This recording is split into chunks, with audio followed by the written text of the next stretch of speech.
राधे राधे बच्चों। अब हम सेमी सर्कुलर डिस्क जिसका मास कैपिटल एम है और रेडियस कैपिटल आर है उसका सेंटर ऑफ मास निकालने की कोशिश करते हैं। इसमें हम जो एलिमेंट मानेंगे वो रिंग मानेंगे जो हमने पिछले वीडियो में पढ़ा था। और उस रिंग का सेंटर ऑफ मास हमें मालूम है एक्सिस ऑफ सिमेट्री पर 2r/पाई होता है सेंटर से। ठीक है। तो अब यहाँ पर ये हमारे पास में एक सेमी सर्कुलर डिस्क है।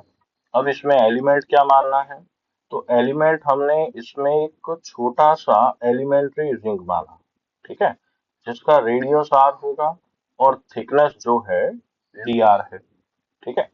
तो जब ये रिंग सबसे छोटा हो जाएगा तब उसका रेडियस हम स्मॉल आर लेंगे।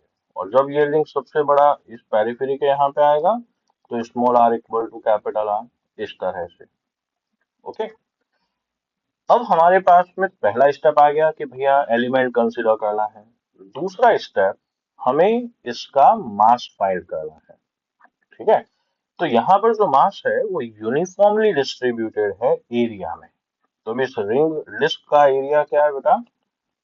πr² / 2, है ना। तो अपने पास में surface mass density total mass upon area πr²/2, तो 2 ऊपर आ जाएगा तो ये हो गया 2m/πr²।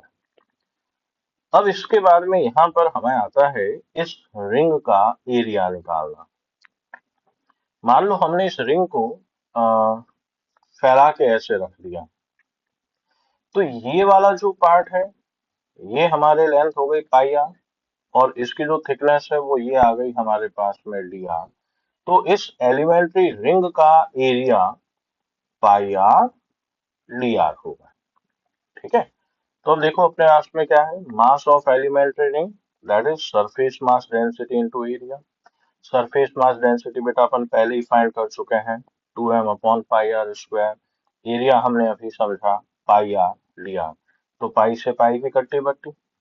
ओके। तो हम इसको सिंप्लीफाई करके लिखेंगे तो एलिमेंट्री रिंग का, है ना, अपने पास में मास आ गया 2m/r² स्मॉल आर लिया।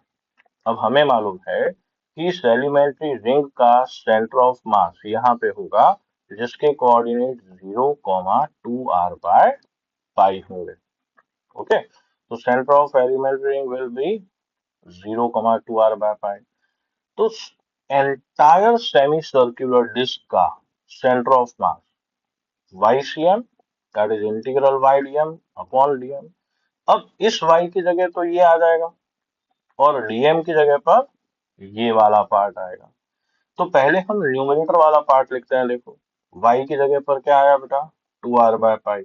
dm की जगह पर ये वाला पार्ट आया, है ना। और न्यूमरेटर वाला डिनोमिनेटर वाला जो पार्ट है वो हम इसके नीचे ना लिख के डिवाइड करके लिखेंगे इस तरह से।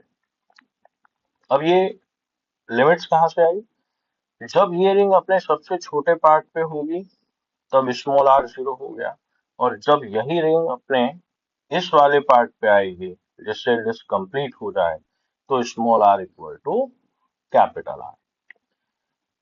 तो अब देखो इस न्यूमरेटर वाले पार्ट में क्या क्या चीजें कांस्टेंट है?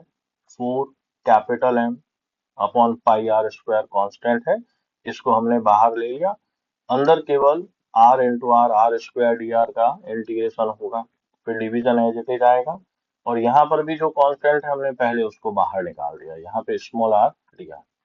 यहाँ पे देखिए बेसिक इंटीग्रेशन के फॉर्मूले यूज आ रहे हैं कि x की पावर n dx का इंटीग्रेशन x की पावर n+1 अपॉन n+1।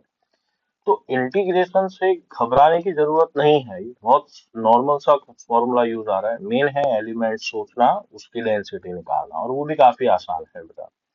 तो अब इसका इंटीग्रेशन क्या होगा? r³ / 3, 3 बाहर ले लेंगे इस तरह से, upper limit minus lower limit किया। इसका इंटीग्रेशन क्या होगा? r²/2, तो 2m/r², r²/2, 2 से 2 खत्म, इससे ये खत्म, यहाँ पे r² से r³ खत्म। पूरा सॉल्व करेंगे तो हमारे पास में ये आ गया 4r/3। तो एक नॉट शेल में देख लें बेटा कि अगर हमारे पास डिस्क ये रहती है, ठीक है, तो अगर ये डिस्क वाई एक्सिस पे सिमेट्री है तो इसका सेंटर ऑफ मास 0,4r/3 पाई होगा। तो किसी सवाल में अगर डिस्क आए तो पूरी डिस्क को मानने के बजाय यहाँ पर इस पॉइंट पर अपन केवल पॉइंट मास कैपिटल एम रख लेंगे और उसका कोऑर्डिनेट ये होगा। राधे राधे बच्चों।